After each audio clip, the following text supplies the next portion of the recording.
Les forestiers qui veulent abattre des arbres pour créer un dispositif d'arbres en travers, pour retenir les chutes de pierre, sont confrontés à la question de l'ancrage des troncs en forêt. En effet, pour que les arbres aient un effet protecteur à long terme, il est important qu'ils soient bien stabilisés dans la pente.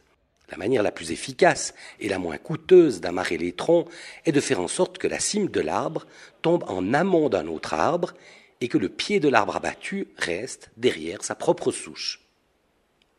Des bûcherons autrichiens ont développé une technique d'abattage qui permet à l'arbre de glisser de sa souche et de se stabiliser en amont de celle-ci. Cette technique a été baptisée technique d'abattage Alpi, du nom des deux bûcherons qui l'ont imaginée. Cette technique requiert beaucoup de compétences et doit être réalisée par des professionnels aguerris. Avant d'effectuer l'abattage, le bûcheron analyse scrupuleusement l'état de santé de l'arbre à abattre. Le bois doit être absolument sain. À la moindre suspicion de pourriture, il faut renoncer à la technique Alpi. Le bûcheron coupe ensuite sur le côté aval de l'arbre, parallèlement à la direction d'abattage, une grande écaille de bois.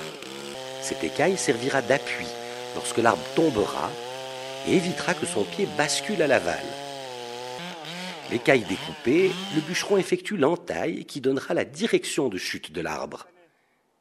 La particularité de cette entaille est le trait de scie, formant la coupe en oblique de l'entaille. Elle descend bien au-dessous de la coupe horizontale, ce qui forme une espèce de butée. Enfin, le bûcheron va faire tomber l'arbre. Pour cela, il mortaise le tronc en laissant une charnière de bois.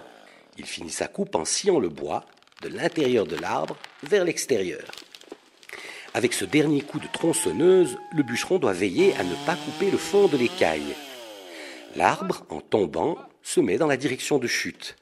Dès que le tronc en déséquilibre s'appuie contre la butée, la charnière est arrachée. L'arbre, dégagé de ce qui le retenait, glisse sur sa souche coupée en biseau et bascule sur l'arrière de sa souche.